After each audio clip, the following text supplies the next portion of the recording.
Vamos então para a palavra de Deus? Vamos? Vamos então para a exposição da palavra de Deus. Hoje o texto inicial da nossa conversa está na carta aos Filipenses, capítulo número 4, versos número 8 e 9. Penso que a gente deva começar no verso 6. Filipenses capítulo 4, dos versos 6, 7, 8 e 9, é a leitura que faremos agora. Ok? Quem já achou, diga eu achei, pastor. Está escrito assim: não estejais inquietos por coisa alguma. Não estejais inquietos por coisa alguma. Antes, as vossas petições sejam em tudo conhecidas diante de Deus pela oração e súplicas, com ação de graças. E a paz de Deus, que excede todo o entendimento, guardará os vossos corações e os vossos sentimentos em Cristo Jesus. Quanto ao mais, irmãos, tudo o que é verdadeiro, tudo o que é honesto, tudo o que é justo, tudo o que é puro, tudo o que é amável, tudo o que é de boa fama, se há alguma virtude, e se há algum louvor, nisso pensai. O que também aprendestes e recebestes, e ouvistes e vistes em mim, isto fazei, e o Deus de paz será convosco. Amém? Amém. Querem ler? Querem ler? Então vamos lá, do 6 ao 9, vamos embora.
Olha para alguém e diga: o Deus de paz será convosco.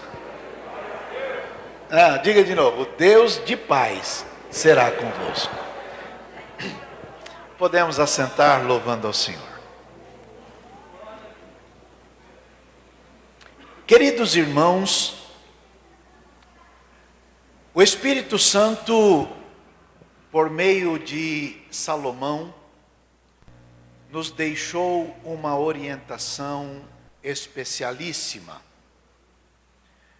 Esta orientação está no livro de Provérbios, capítulo 4, verso 23, que sobre tudo o que devemos guardar,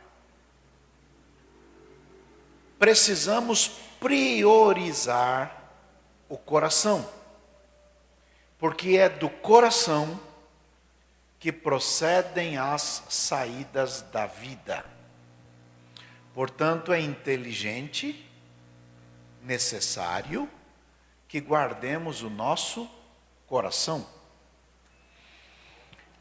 E isto passa por não se deixar abater pelas coisas que se ouve, pelos julgamentos de pessoas que não estejam imbuídas da autoridade de julgamento. O problema é que, mais comum do que pareça, o ser humano se deixa conduzir por aquilo que outros pensam, falam ou agem. E quando isto acontece, aquela pessoa que tomou tais e tais decisões de falar ou de agir de forma equivocada, se torna um governante da sua vida, porque a partir do que ele faz é que você vai gerir a tua história. E isto não é uma boa ideia.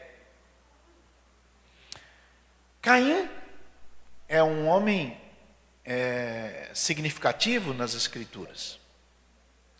Ele um dia recebeu a visita de Deus. Deus foi visitar Caim. E parece esquisito, mas a conversa foi mais ou menos assim: por que o teu semblante está descaído? Se você fizer bem, também haverá aceitação para ti.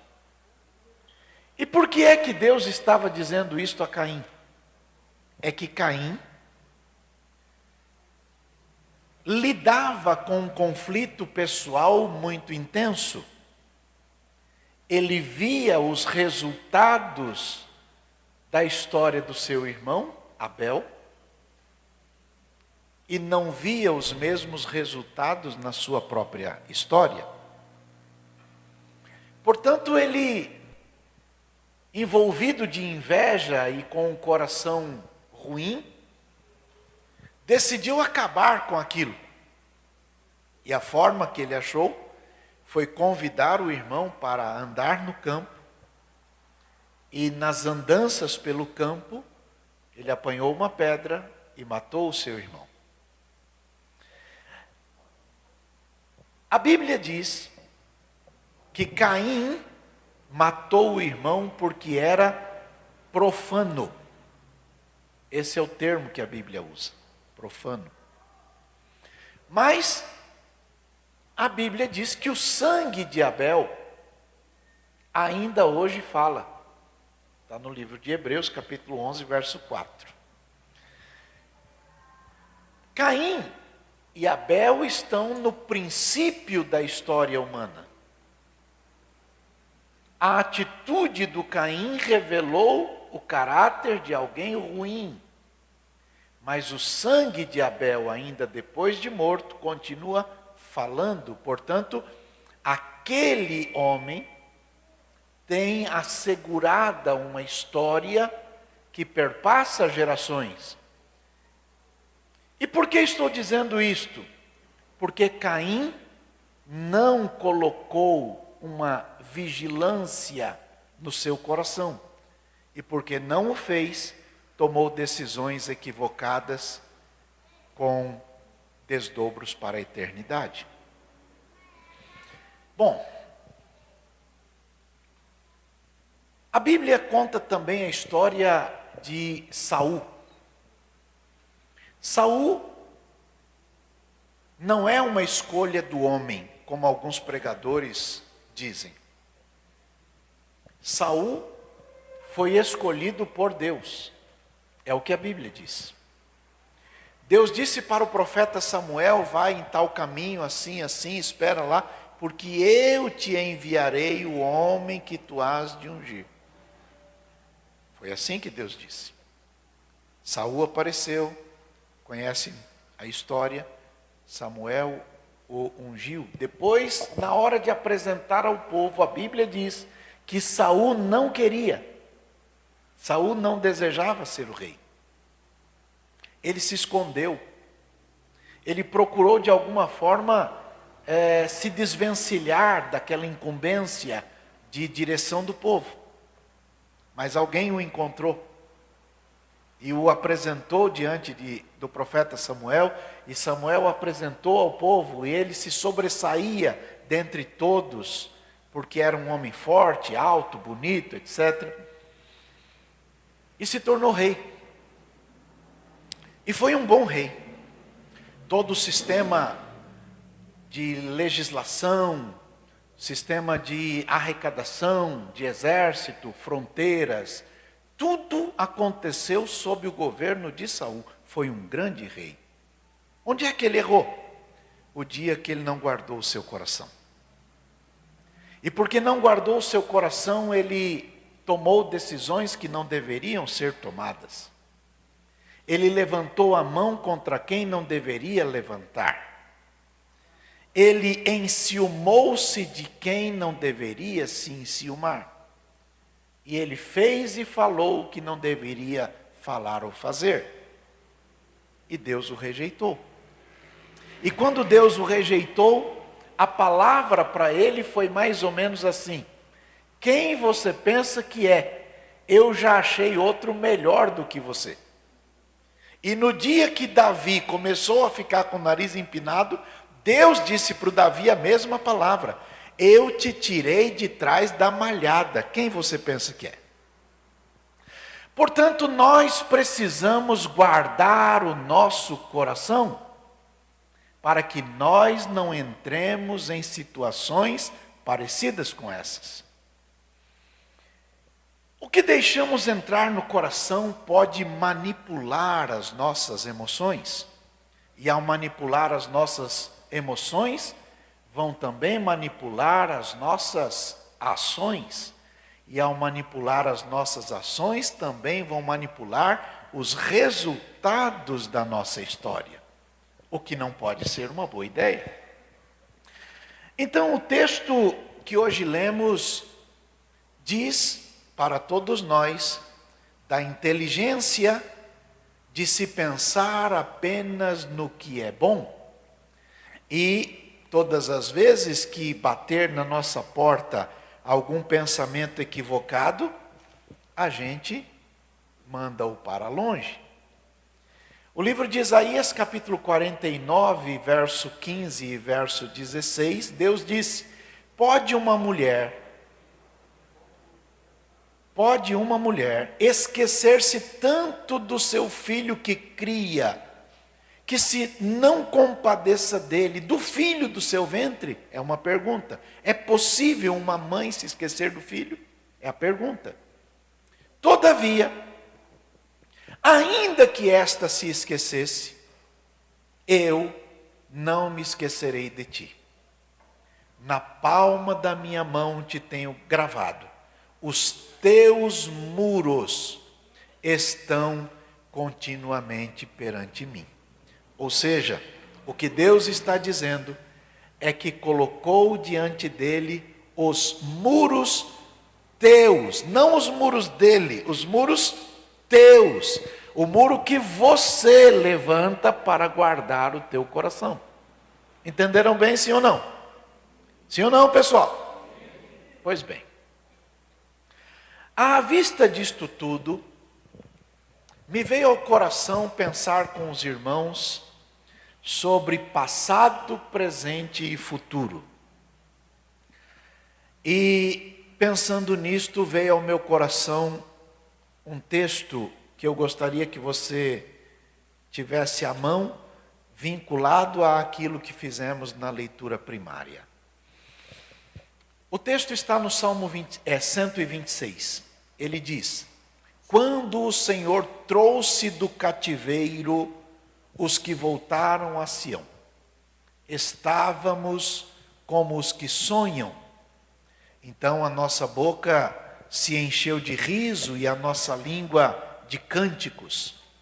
Então se dizia entre as nações: grandes coisas fez o Senhor a estes. Estamos falando de passado. Queridos irmãos, restaurar não é algo fácil. Quando nós compramos um terreno vazio, fazemos lá a terraplanagem, um engenheiro civil ali que constrói, A construção é mais simples do que quando nós compramos um prédio já pronto e queremos fazer a sua adaptação ou transformação. Adaptar, transformar ou restaurar é muito mais difícil do que fazer um novo. Agora veja. Restaurar, por ser tão difícil, requer duas coisas. A primeira, entender a ideia de quem fez o primeiro. E segundo, submeter-se à ideia daquele que fez primeiro. Porque as estruturas estão postas, e se as estruturas estão postas, você precisa delas para levar adiante o projeto. O deserto da vida é esquisito assim como esta restauração. E por que digo isto? Porque no Salmo 84 diz que é feliz, que é bem-sucedido, que é bem-aventurado a pessoa que, ao passar por certo deserto, faz do deserto e não no. Ele faz do deserto uma fonte. E esta fonte que ele mesmo faz, gera para ele resultados importantes. Mas o assunto de que quero tratar não é este. Ele diz quando o Senhor restaurou, isto nos remete a enxergar as coisas que Deus já fez por nós. Queria que você fizesse aí uma autoavaliação de vida para responder a você próprio quanto é que Deus já fez por você. Ao olhar para a sua história, ao olhar para trás, o que você enxerga? Como Deus tem conduzido os teus passos? De onde foi que o Senhor te tirou? O Salmo número 40, vocês todos sabem que é o que eu mais gosto. Ele tem o início dizendo, de uma forma muito especial, eu esperei com paciência no Senhor. E o Senhor se inclinou para mim e ouviu o meu clamor. Mas o Salmo não acaba aí. Ele tem o segundo verso para contar o testemunho. E o testemunho é este. Ele tirou-me de um lago horrível. Ele me tirou de um charco de lodo. Ele colocou os meus pés numa rocha. Ele firmou os meus passos. E que mais que ele fez? Ele colocou uma música nova na minha boca, um hino de louvor a Deus, e muitos o verão e temerão e confiarão no Senhor. Então olhe para a sua história e descubra o quanto Deus já tem feito por você. E se você se lembra que a tua vida melhorou e melhorou intensamente, significativamente, a partir da intervenção de Deus, solta um brado de vitória e louve ao Senhor, porque Deus é bom. Aleluia! É inteligente lembrar das vitórias, dos cuidados. Lembrar do cuidado de Deus é algo maravilhoso. Esta semana eu me peguei lembrando de um episódio da minha vida, da minha história com a Suzy. Nós tínhamos um carro Escort, um Escort bonito. Pensa num carro bonito, beijinho. Novo, bonito. Eu era pastor, eu acho que em Santana de Parnaíba, não tenho certeza, mas acho que era. E a minha filha era bebezinha, poucos meses de idade, era frio. Então, eu saí do trabalho, fui para a igreja. Passamos o dia na igreja, saímos da igreja, fomos ao supermercado Carrefour, porque precisávamos levar para casa comida, e fomos embora depois daquilo. Ocorre que nós gastamos todo o dinheiro lá no Carrefour, e aí, chegando na estrada velha de Itapevi, um lugar escuro, esquisito. Hoje é muito lindo lá, mas na época não era. Era muito escuro. Acabou o combustível. E naquele tempo, quando eu falo naquele tempo, alguém vai rir pensando que eu sou velho, mas não é verdade. É que era daquele jeito. Os postos de gasolina não funcionavam à noite, só funcionavam na estrada. Na cidade fechava às 8 da noite. 8 horas fechavam os postos, e o posto que funcionava era só na estrada. E o posto mais perto nosso era na Castelo Branco. Então eu fiquei num dilema já tarde da noite, alguma coisa perto de 11 horas da noite. Se eu deixasse a Suzy com a Carolzinha, era arriscado, porque o lugar era perigoso, para eu sair para buscar ajuda. Se eu levasse ela comigo, também era perigoso, eu não sabia o que fazer. Eu saí, fiquei ali pensando. Falei, Senhor, o Senhor vai ter que achar um jeito de me ajudar. Passou um carro velho. Pensa num carro velho. Aí velho assim, tem velho municipal, estadual e federal. Esse era velho da ONU já. Velho. O homem parou longe. Voltou. Tudo bem, companheiro? Tudo bem. O que aconteceu? Acabou o combustível. Falei, vamos lá. Eu te levo lá na Castelo Branco. A gente compra ali no primeiro posto. Eu falei, tem um outro problema. Eu não tenho dinheiro para comprar. Falei, tá bom. Entra aí. Entrei no carro dele. O vidro não fechava, né? Parou no centro de Barueri, na maior loja da cidade. Abriu a porta e entrou. Voltou. Foi comigo lá no posto. Comprou combustível. Voltou comigo no carro. Colocou o combustível. Empurrou o carro para pegar. Tinha uma polícia, tinha uma rota, né? Uma viatura de rota lá. Guardando meu carro. No dia seguinte, eu fui trabalhar. Saí do expediente e fui para a loja dele, a maior loja de Barueri. E descobri que o dono daquele carro velho era o dono da loja. Ele foi o anjo que Deus o mandou para cuidar de mim.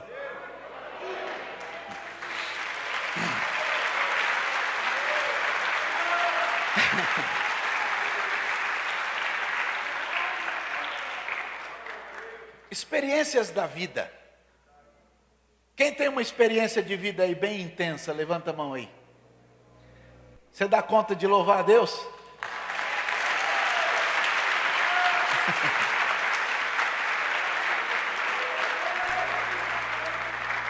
Hoje eu duvido que eu deixo o carro acabar a gasolina, só se eu não tiver outro jeito. Mas aquele dia Deus cuidou de tudo. Lembre-se das coisas que Deus tem feito por você. O texto do Salmo 126 diz: quando o Senhor trouxe-nos, quando o Senhor fez, quando o Senhor operou, quando o Senhor agiu, é o passado. E quando nós olhamos para a nossa história, nos enchemos de alegria, porque o Deus que cuidou de nós ontem, está cuidando hoje e continuará cuidando. Ele está cuidando de nós. É inteligente lembrar das vitórias anteriores. Quantas bênçãos nós temos recebido. Dia desse estava vendo um DVD da cantata de Natal de anos atrás. E vi um testemunho da Aline, esposa do Joel. E eu fiquei pensando, Deus está cuidando. Deus cuida de todos nós. Deus cuida da tua saúde emocional. Deus cuida da tua saúde espiritual.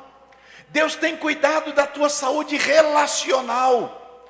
Deus tem cuidado da tua saúde familiar. Deus tem cuidado da tua saúde espiritual. Deus tem cuidado da tua saúde ministerial.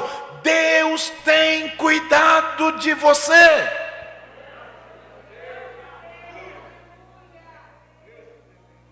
Aquele que está em Cristo, diz o texto da segunda carta aos Coríntios 5, eu acho que é verso 17, aquele que está em Cristo, nova criatura é. As coisas velhas ficaram para lá, mas as coisas que ficaram para lá são testemunho daquilo que Deus tem feito por nós. Quando o Senhor fez, nós estávamos como os que sonham.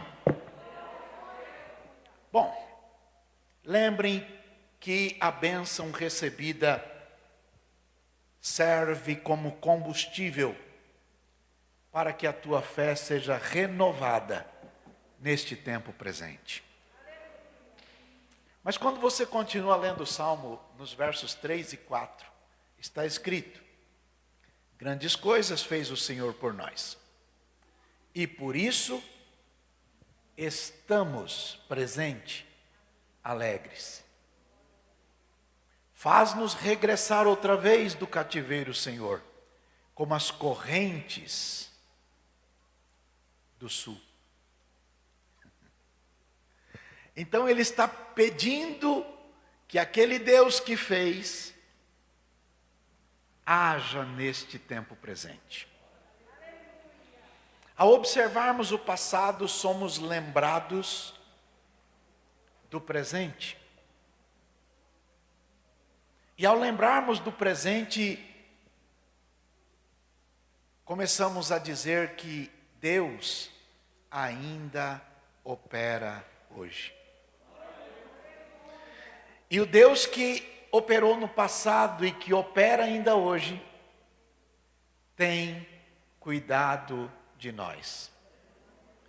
Queria que você olhasse o que o Espírito Santo mandou que Pedro escrevesse.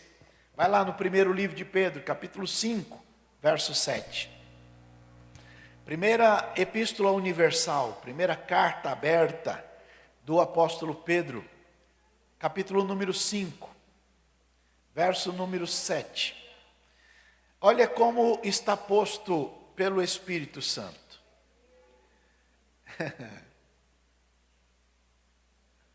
Lançando sobre ele toda a vossa ansiedade. Por quê? Por quê? Por quê? Por quê, gente? Olha aí, diga: ele está cuidando de mim.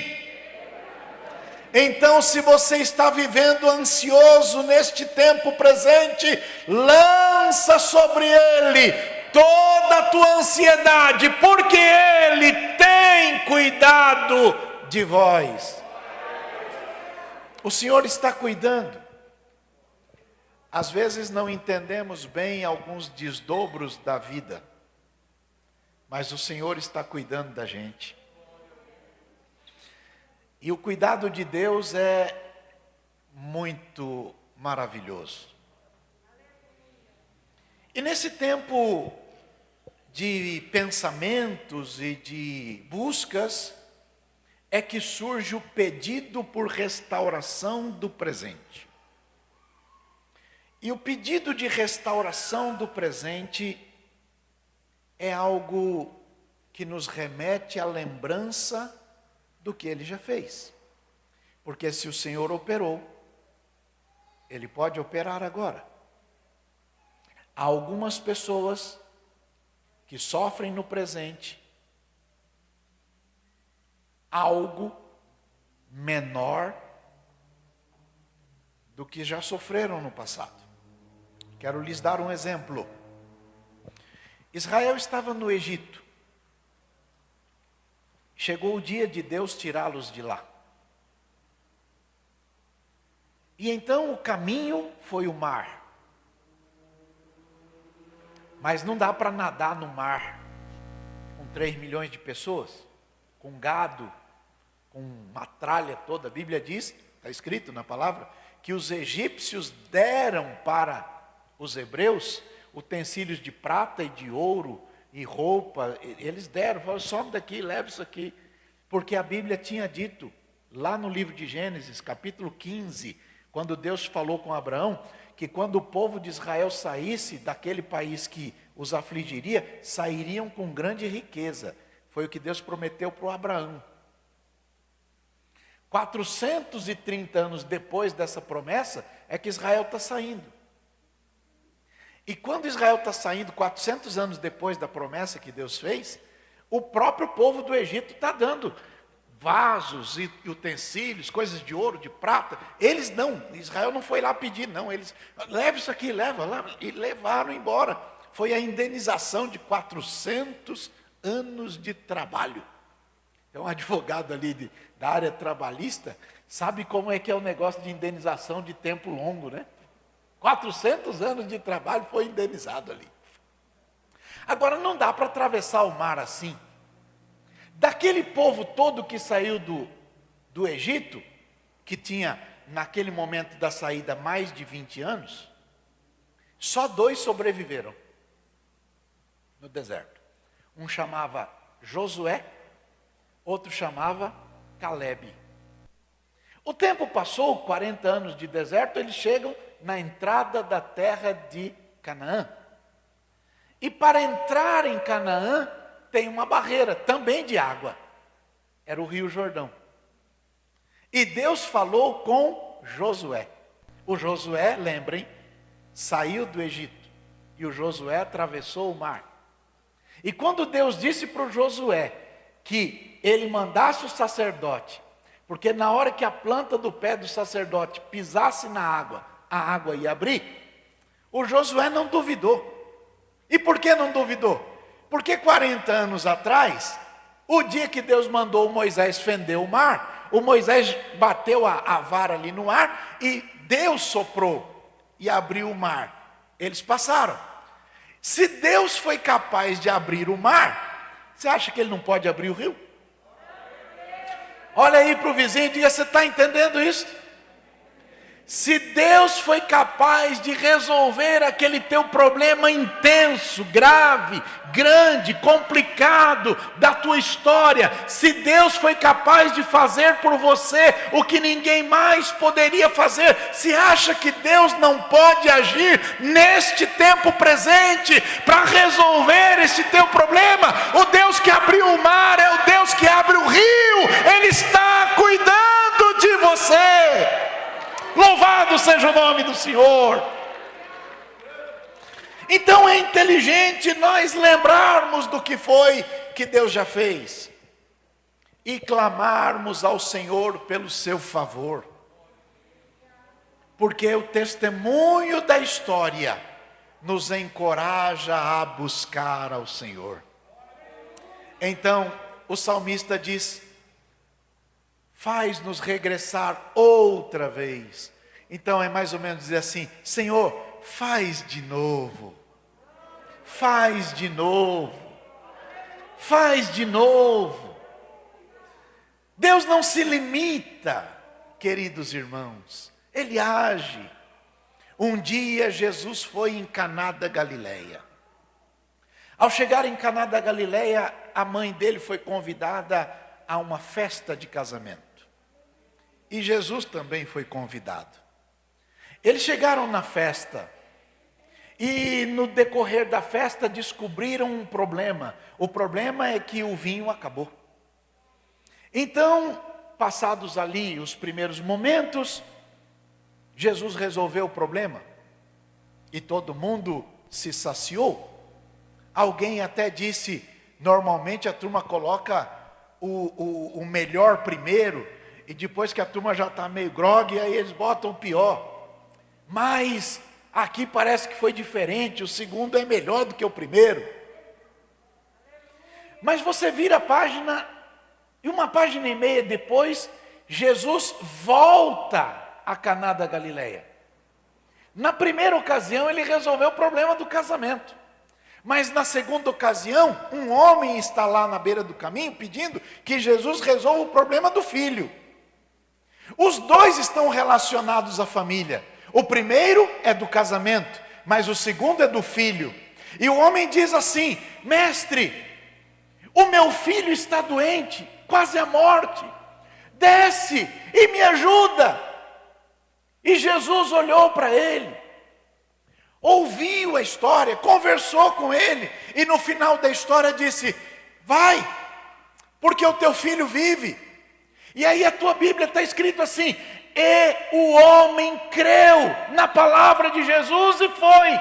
E quando ele foi, ele caminhou. E quando chegou em casa, os funcionários vieram falar com ele e disseram: teu filho está bem. Está bem, meu filho? Está, a febre já o deixou. Que hora? 7 horas. E ele olhou e disse: mas foi esta hora que eu estava conversando com Jesus. Então, se na primeira vez ele resolveu o problema da família relacionado à alegria do casamento, no segundo ele foi resolver o problema do filho, também da família. O que eu quero dizer para você é que Jesus continua fazendo, Jesus continua operando, Jesus continua agindo, Jesus continua cuidando, Jesus continua, Jesus continua, Jesus continua. Bom, uma vez Jesus estava num lugar interessante e ele viu que tinha muita gente e a turma não tinha comida suficiente. Então ele ficou com dó daquelas pessoas e ele decidiu que deveria alimentá-las. Conversou lá com a equipe e a Bíblia diz assim que ele chamou o André e disse: o que vocês têm aí preparado? O André disse: nós não temos nada não, e mesmo que a gente tivesse dinheiro, não tem lugar para comprar. Mas o texto está dizendo que ele perguntou para os obreiros, mas ele já sabia o que haveria de fazer. É como está posto. E então ele pegou lá os 5 pães e 2 peixes e deu comida para todo mundo. Você vira 2 páginas na sua Bíblia, e então, agora já não são mais 5.000 pessoas, agora são 4.000. E já não são mais 5 pães, agora são 7. E já não são mais 2 peixinhos, mas o texto diz alguns peixinhos. Jesus então pegou 7 pães, alguns peixinhos, multiplicou e deu comida para 4.000 pessoas. Foi a segunda multiplicação de pães e peixes. Só para dizer que aquele que fez uma vez, faz a segunda, a terceira, a quarta e todas as vezes que forem necessárias. Olha para alguém e diga: você está entendendo isso? Daí o pedido do salmista: faz de novo. Faz de novo. O Senhor que um dia curou a tua enfermidade, tem poder para curá-lo agora. Você que está no leito, parado, angustiado, sofrendo, inchado, e o médico diz que o teu rim parou, escute agora, esta noite ele volta a funcionar. Deus vai fazer isto.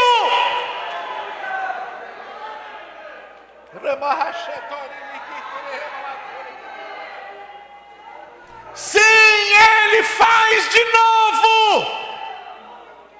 Levanta a mão bem alta e diga: Deus faz de novo. Forte, diga: Deus faz de novo. Sim, Ele restaura de novo, Ele arruma de novo, Ele solda de novo, Ele une de novo, Ele faz de novo. Bendito seja o nome do Senhor.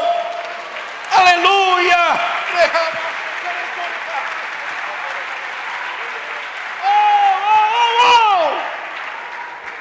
Este é o tempo oportuno, este é o dia da salvação. Então é inteligente clamar pelo favor do Senhor neste tempo presente. Mas a gente continua lendo o texto. E vamos aos versos 5 e 6 que diz: os que semeiam em lágrimas cegarão com alegria. Esse salmo não é um salmo de missões como alguns dizem, não é. Este é o salmo da restauração, porque ele é chamado de salmo pós-exílico. É o salmo que trata das questões da reconstrução das lavouras de Israel depois de 70 anos largado, enquanto eles estavam na Babilônia. Então os homens olhavam para os campos que estavam erodidos, né? A erosão tinha tomado conta, era um negócio feio, estava esquisito. E os homens então andavam, olhavam aquilo e choravam. Choraram porque 70 anos largado estraga. Há um monte de pais que hoje sofrem, porque um dia, quando precisaram dar atenção aos filhos, não deram. E hoje os filhos estão longe, estão ausentes, estão distantes, e ele já não sente mais. Ficou tempo largado, tempo distante, isso estragou as relações. Mas aqueles homens andavam e choravam, mas não desistiam de semear. Andavam, choravam, mas não desistiam de semear. Andavam, choravam, mas não desistiam de semear. Andavam, choravam, mas não desistiam de semear.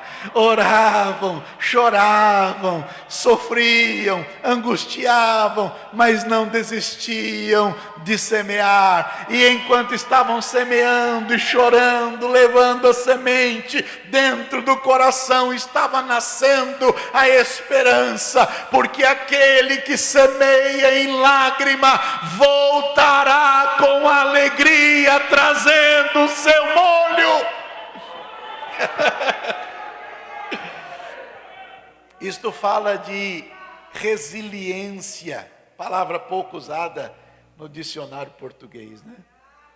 Resiliência, a capacidade de se levantar da cinza, a capacidade de se levantar do tombo, a capacidade de dizer: está difícil, mas eu vou dar conta. A palavra de Deus diz: se você decidir, o Senhor te toma pela tua mão direita e te diz: eu te esforço, eu te ajudo e eu te sustento com a minha destra fiel.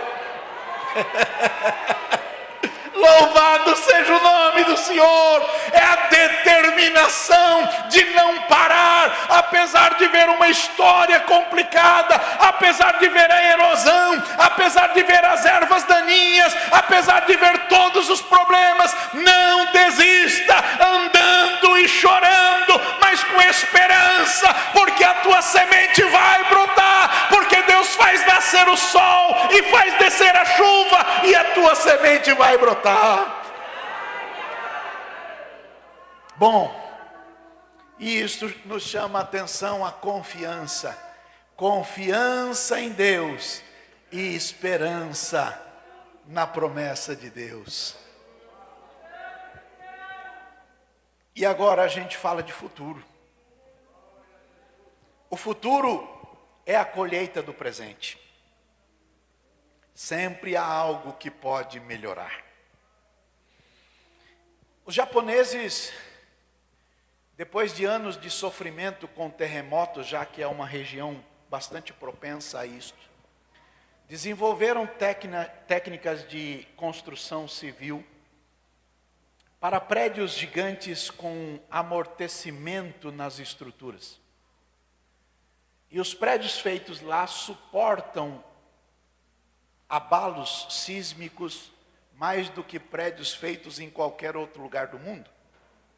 Porque eles desenvolveram, a partir do seu sofrimento, uma capacidade de romper com aquele ciclo de perdas. Eles olharam para trás e utilizaram as amargas experiências da vida para dizer: precisamos fazer melhor daqui para frente. E hoje eles colhem, porque fizeram melhor a partir de então. Deus não está limitado ao nosso tempo, porque Deus é eterno. Eclesiastes capítulo 3, todos vocês sabem, está dito que há tempo para todas as coisas e há tempo para todo propósito debaixo do céu. E se há tempo para todo propósito debaixo do céu, este tempo teu é um tempo para propósitos. E se este é um tempo de propósitos, o teu futuro será reflexo do teu presente. E se o teu futuro será reflexo do teu presente, veja o que o salmista diz: aquele que leva a preciosa semente andando e chorando, voltará sem dúvida com alegria, trazendo consigo seus molhos. Bom, lembre-se do quanto Deus já fez por você.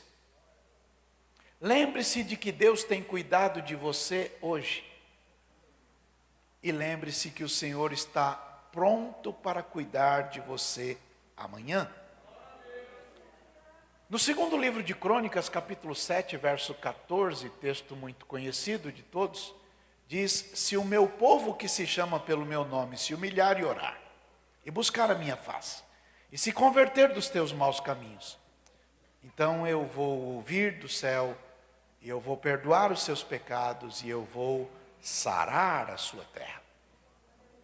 Verso 15 diz: agora estarão abertos os meus olhos, estarão atentos os meus ouvidos à oração deste lugar. Queridos irmãos, o teu futuro depende das tuas decisões do agora.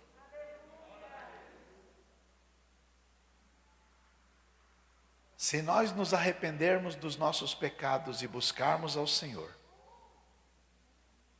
e nos convertermos dos caminhos equivocados, Deus vai ouvir a gente. E Deus vai abençoar. E Deus nos dará um futuro maravilhoso. O profeta Jeremias um dia escreveu uma palavra de Deus dizendo: eu bem sei os pensamentos que tenho acerca de vós. Pensamentos de paz e não de mal, para vos dar o fim que desejais. Ou seja, o futuro que você deseja é o pensamento de Deus. E eu encerro pedindo que você volte ao texto inaugural, Filipenses capítulo 4. E você leia com calma. No verso 6 diz: não fique inquieto. Não fique inquieto. Por qualquer coisa, seja o que for, não esteja inquieto. Por qualquer coisa. Antes, ao invés de estar inquieto, o que você deve fazer? Ore. Olhe para o vizinho e diga: em vez de ficar inquieto, ore. Antes as vossas petições sejam em tudo conhecidas diante de Deus pela oração e súplica no Espírito Santo, com ações de graças, com louvor, com adoração. E a paz de Deus, preste atenção nisto, e a paz de Deus, que excede, que ultrapassa, que vai além, que é muito maior do que todo entendimento, vai guardar os seus corações. Filipenses capítulo 4, verso 7. Filipenses 4, 7 diz: não estejam inquietos, orem. Não estejam inquietos, orem. E a paz de Deus vai guardar o seu coração. E a paz de Deus vai guardar, além do teu coração, vai guardar também o teu sentimento. A paz de Deus vai guardar o teu sentimento em Cristo Jesus. E aí ele dá uma receita. Eu quero que você preste atenção nessa receita. E se tiver uma caneta, circule aí 1000 vezes para você nunca mais esquecer. Ocupe a tua mente. Ao invés de ficar procurando porcaria, ocupe a tua mente com isto. Número 1, tudo que é verdadeiro. Número 2, tudo que é justo. Número 3, tudo que é puro. Vamos lá. Tudo que é verdadeiro, tudo que é honesto, tudo que é justo, tudo que é puro, tudo que é amável, tudo que é de boa fama. Se tem alguma virtude, se tem algum valor, pensa nisso. Se não tem virtude, não tem valor, larga esse trem para lá. Entenderam bem? Sim ou não? Se você fizer isto, veja o verso 9. O que vocês aprenderam, receberam, ouviram e viram, façam. E se vocês fizerem isto, o Deus de paz será convosco. Se você der conta de guardar o teu coração e ocupar a tua mente com o que é verdadeiro, honesto, justo, puro, amável, de boa fama, de virtude, coisas louváveis ou coisas elogiáveis, pensem nisto, porque se você fizer isto, o Deus de paz será convosco. Entenderam bem? Quem entendeu, diga eu entendi. Então fique em pé e louve ao Senhor. Deus quer te dar um sorriso novo, um vislumbre das bênçãos, uma alegria. E hoje, se o Senhor falou ao teu coração, decida-se a ter um futuro melhor do que o teu passado. Olhos fechados, mão no coração, fale com Deus agora, em nome de Jesus.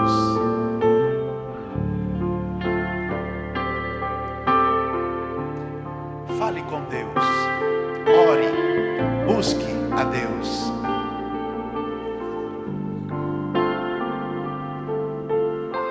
Deus está agindo na igreja. Cortaram a árvore cheia de vida, cortar. Olha aí, história e os de muita frutos que ela gente. produzia se acabar. História de muita gente. Chega alguém e diz: acabou a história. Você não precisa dar ouvidos a estas conversas. Mas ainda bem que a resposta vem do céu. E a última palavra quem determina ainda é Deus. Alguém diz que só restou raiz, mas Deus diz tem vida aí. Eu vou restituir. Ele vai fazer isto. Deus já te tirou de um você não vai voltar para lá. Novamente crescerá ao cheiro das águas. Esse caso envelheceu na terra sua raiz. Ouça o seu tronco morrer. Ouça o que Deus diz. O que Deus diz. Ainda há esperança. Vai chegar e tudo novamente irá voltar ao seu. Você entrará por estas portas de mão dada com seu marido e com os teus filhos e louvará o Senhor, lembrando que Deus é o Deus da restauração. Que você irá contar. Eu fui uma árvore cortada, mas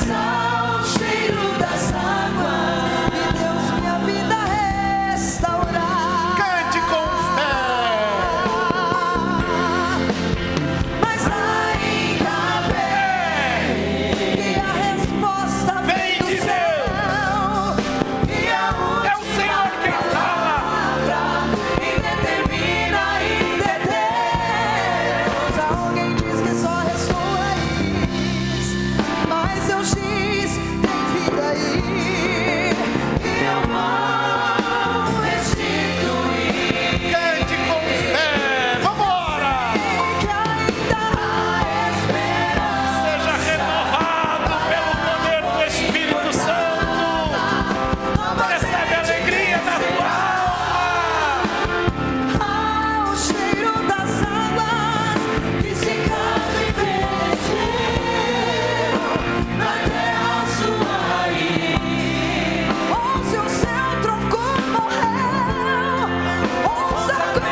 Olha como Deus se preocupa com você. Olha como Deus te fez ouvir a sua palavra. Olha como Deus quer te ver feliz. Olha como Deus tem presentes para você. Cortaram a árvore cheia de vida, cortaram, e os frutos que ela produzia se acabaram. E chega alguém e diz que acabou a história aqui. Mas ainda bem que a resposta vem dos céus, e que a última palavra quem determina ainda é Deus. Alguém diz que só ressoa isso, mas eu giz, tem vida aí, eu vou restituir.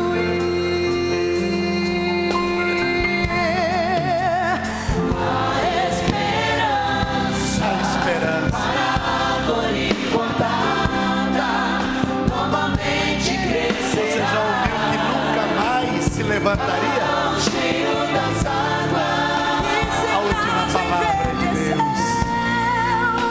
Na terra sua raiz, ou se o seu tronco morreu, ouça bem o que Deus diz. Ainda há esperança, alegria vai chegar, e tudo novamente irá voltar.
Que a poderosa mão de Deus te seja condutora.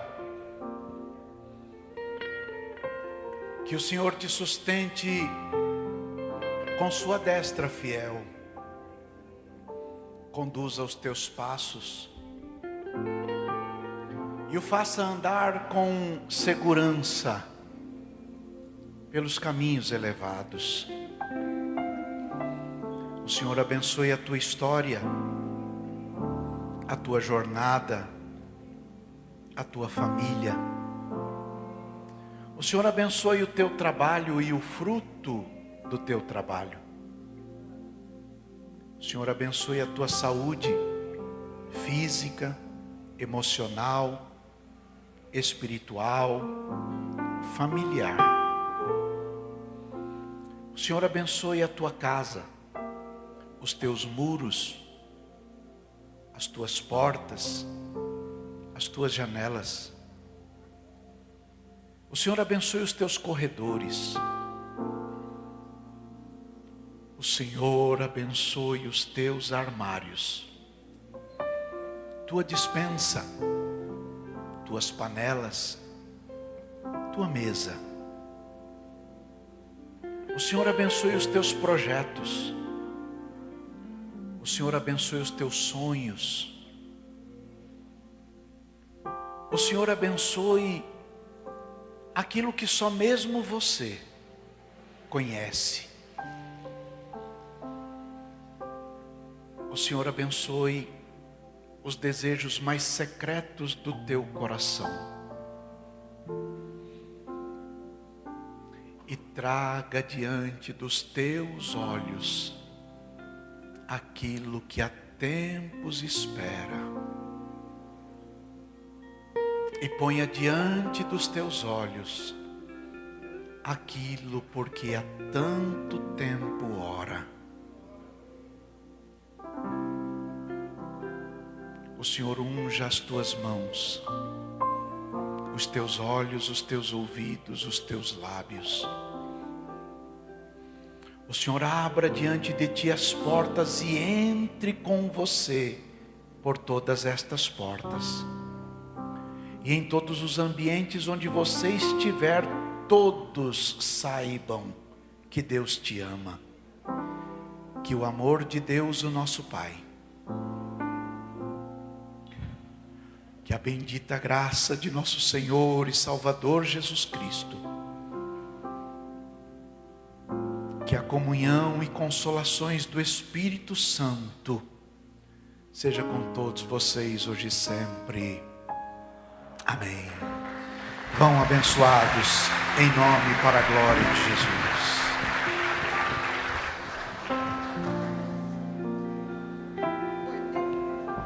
Eu me rendo,